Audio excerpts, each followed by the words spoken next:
안녕하십니까. JTB 저녁 뉴스입니다. 한중 FTA 비준안이 오늘 국회를 통과해 빠르면 올해 말에 발효될 것으로 예상되고 있습니다.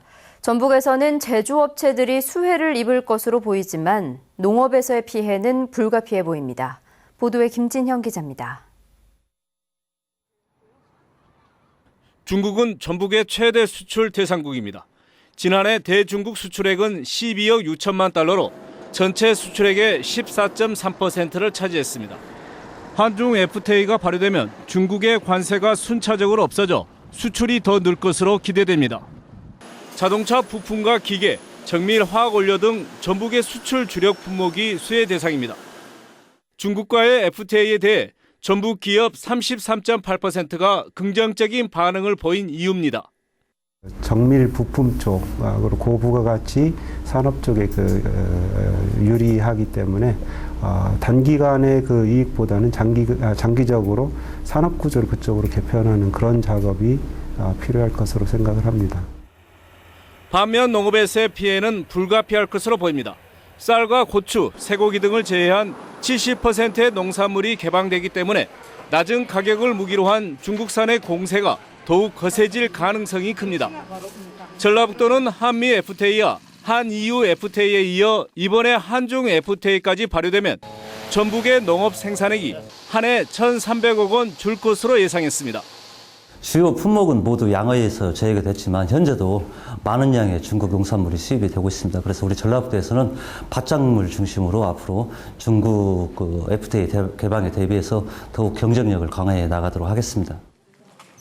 한중 FTA 발효가 눈앞으로 다가옴에 따라 수혜 품목의 수출 확대 방안과 농업 피해에 대한 대비책을 면밀히 점검해야 할 것으로 보입니다.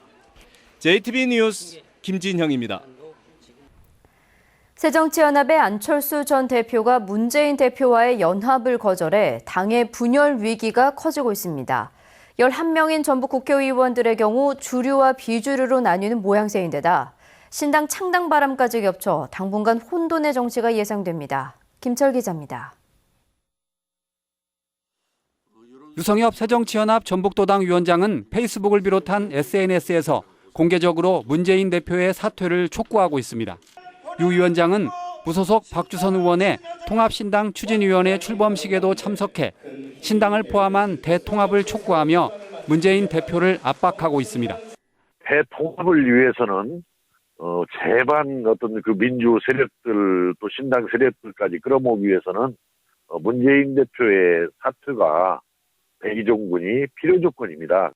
지난 27일 호남 국회의원 모임에서는 당 지도부에 반발하는 비주류 의원의 윤곽이 드러났습니다. 강동원, 김관영, 박민수, 유성엽, 이춘석, 최규성 등 6명의 전북 의원이 당 지도부의 보완을 촉구하는 성명서를 발표했고 나머지 5명은 참여하지 않았습니다. 당초 예상과 달리 성명서 문구에 문재인 대표의 사퇴 촉구가 빠져 비주류인 6명도 내년 총선의 공천을 앞두고 지도부 눈치를 살피는 것으로 보입니다. 신당의 영향력도 관심을 끌고 있습니다. 천정배 의원의 신당이 전남 광주에서 새몰이를 하는 것과 달리 전북에서는 아직 큰 움직임이 없습니다. 하지만 정동영 전 장관이 신당에 참여하면 상황이 달라질 거라는 주장과 찻잔 속 태풍에 그칠 거라는 전망이 맞서고 있습니다. 결국 신당 바람은 찻잔 속 바람에 그칠 것으로 전망하고 있습니다. 새정치가 통합된 모습을 보이면 국민이 응원할 것으로 기대하고 있습니다. 내년 1월이면 신당이 제 모습을 드러내실 겁니다. 그때쯤 되면은 이 신당 파괴력은 엄청난 메모드급 태풍이 될 것이라고 저는 생각합니다. 새정치연합이 당 내부적으로 분열 위기를 맞은 데다 당 밖에서는 신당의 공격을 받고 있어서 내년 총선을 앞둔 전북 정치권에 큰 변화가 예상됩니다. JTB 뉴스 김철우입니다. 전북 중학생들의 학력 수준이 3년 연속 전국 꼴찌를 기록했습니다. 특히 영어와 수학 포기자들이 많아 심각성을 더해주고 있습니다. 조창현 기자의 보도입니다. 교육부가 분석한 올해 학업 성취도 평가 결과입니다. 전북 중학생들의 기초학력 미달 비율은 5.5%로 전국에서 가장 높았습니다. 전라북도 중학교 3학년 학생들의 국영수 학업 수준이 전국 꼴찌라는 얘기입니다. 2013년 이후 3년 연속 최하위라는 불명예를 안았습니다. 기초학력 미달은 학생의 과목당 이해도가 20% 미만일 때 분류됩니다. 전북의 기초학력 미달 비율은 울산에 비해서는 무려 4배 이상, 대구와 충북에 비해서는 2배 이상 높습니다. 가르쳐 보면 예전에 비하면 지금 아이들이 학력 수준이 분명히 낮은 것은 확실해요. 특히 수학 같은 경우는 정말 격차가 좀 크고. 심각한 건 중학생 가운데 영어와 수학 포기자 비율이 매우 높다는 것입니다. 수학의 기초 미달자는 6.9%, 영어는 5.5%로 두 과목 모두 전국에서 가장 높습니다. 영어와 수학을 일찌감치 포기하면서 고등학교와 수능에서 좋은 성적을 기대할 수 없는 구조가 만들어진 것입니다. 인문계 고등학교 그 커트라인이 사실 의미가 없어져 버렸습니다. 그러니까 고입 전형에 뭔가 성공하기 위해서 아이들이 그걸 치열하게 준비하는 문화가 많이 예전과는 달라졌다는 뜻이죠. 고등학교 2학년의 기초학력 미달 비율은 국어와 영어에서 조금 나아지긴 했지만 17개 시도교육청 가운데 최하위권을 기록했습니다.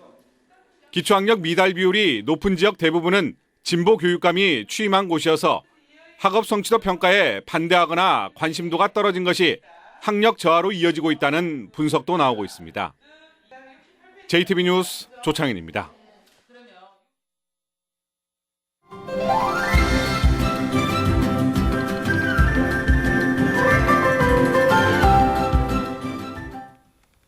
날씨가 추워지면서 따뜻한 유자차를 찾는 분들 많으시죠?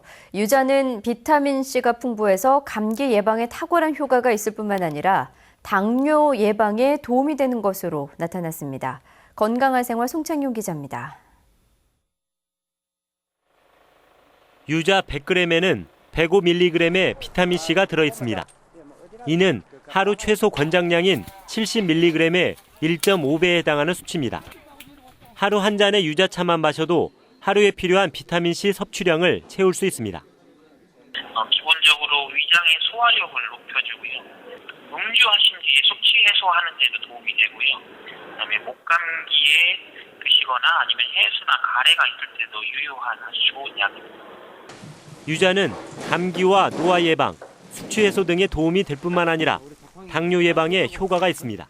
전북대학교 병원과 한국식품연구원이 당뇨가 있는 일반인 80명에게 하루에 반 개의 유자를 2달 동안 복용시킨 결과 당뇨 수치가 평균 10 정도 떨어졌습니다.